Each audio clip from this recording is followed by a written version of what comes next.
Hello friends, Stephen Talbot here, of course, and today we're going to be making something fresh from the garden. We're going to be making some pasta with some zucchini, cherry tomatoes, and some proteins. We're going to do some chicken breasts with some pasta noodles, so let's get started. Okay, first things first, I'm going to do a salt water brine for my chicken breast.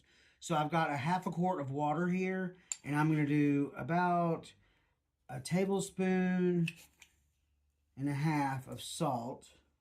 This is kosher salt, of course. It's the only thing I really cook with. I'm just going to give this a quick stir so that the salt dissolves in the water.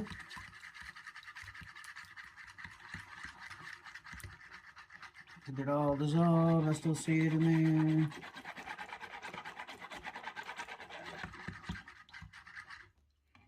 Nope, it's not dissolving all the way. The water is tap water, so it's not hot, or it will dissolve a lot easier. There we go. Okay. And to the salt water brine, we're going to go ahead and add just a couple of chicken breasts that I've got here defrosting. There's one. And here's a big one. Here's a big one. Here's the second one. Good Lord. It's a big breast assist. And there is the second one. Let me just clean up really quickly. Next up, I'm just going to cover this and stick it in the fridge for about 2 hours. Let that salt penetrate the chicken breast, which is going to help. It's going to change the chemical structure and break down the protein a little bit. And then it's also going to allow the chicken breast to maintain its moisture, which seems counterintuitive because salt actually withdraws moisture, but that's actually what it does to protein. So it's always important to salt your meat.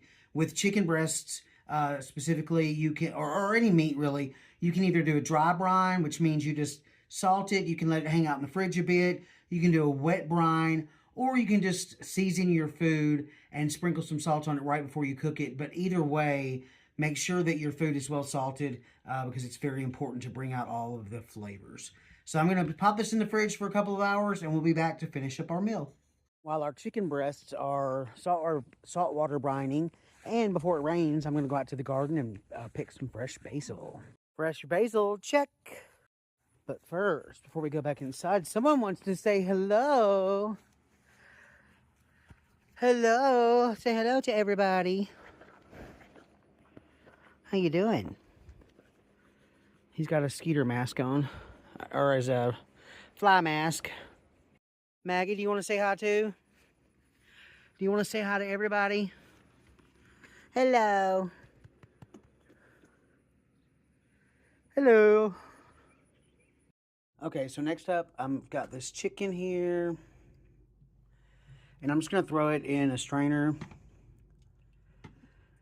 Let it drip dry, and then I'm actually going to pat it dry because I want it to get a good sear when it comes into contact with the pan, and the only way to do that is to make sure as much moisture is gone as possible. So we are going to get this all dried up. Okay guys, so next I've got the chicken dried off, and I've just got a piece of wax paper, or you could use parchment paper, or you could do it in a Ziploc bag or whatever.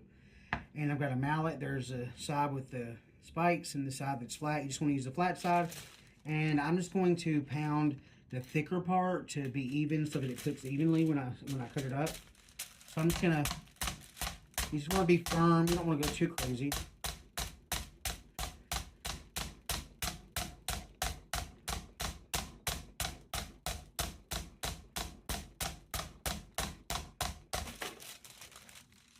See that? Just a couple more whacks here.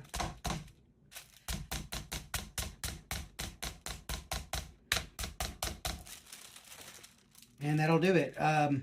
As you can see, I actually am not going to use both chicken breasts because I didn't realize how big this was.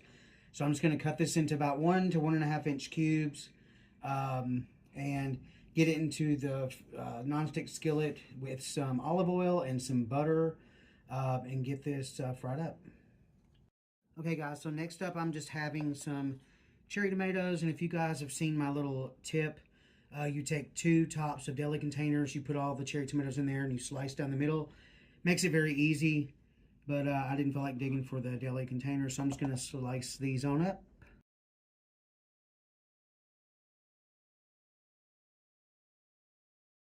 Okay, so I have my zucchini, my chicken cubed up. I've got my tomatoes, my penne pasta. I've got some fresh basil that I'm going to just rip in, some garlic. And to the stove here, I've got some butter and some olive oil. We're going to let that come up to sizzle, and then we're going to throw in the chicken.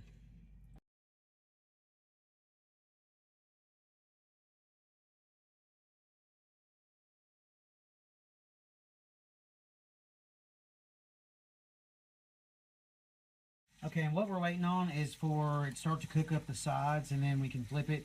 You also know it's ready to flip when it releases itself. If it starts sticking to the pan, it's not ready to flip and the searing's not quite done yet.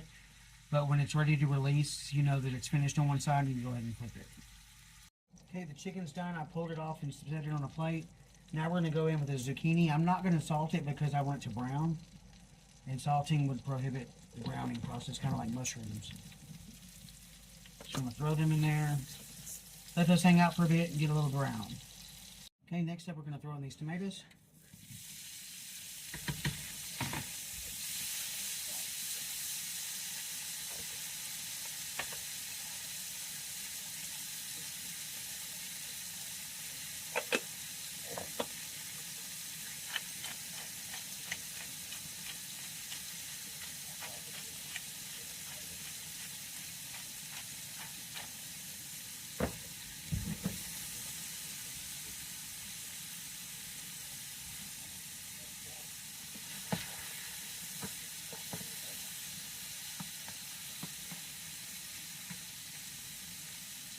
Okay, and I'm also going to throw in the garlic in just a second. There's my garlic. There it is. Let these hang out for a bit. Okay, I added some Parmesan cheese in here. We got our garlic. I added some pasta water to make the sauce. Now I'm just going to rip up some fresh basil.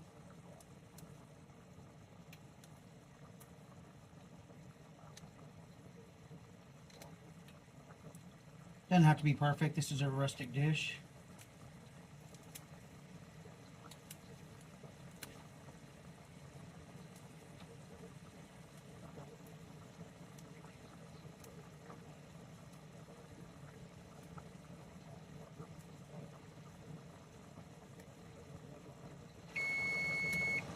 And that is my cue for my pasta.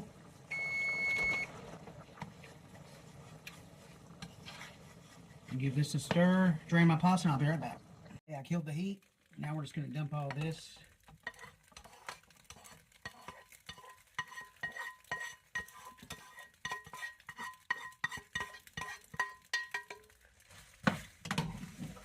Give it a stir, add some more pasta water.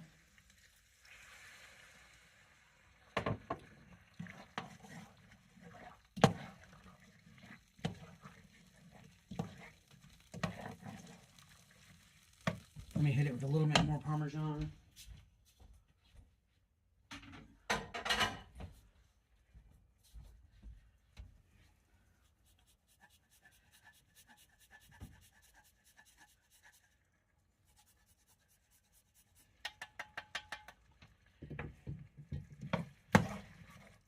Okay, and let's not forget our chicken and zucchini, which we want to add back to the pot.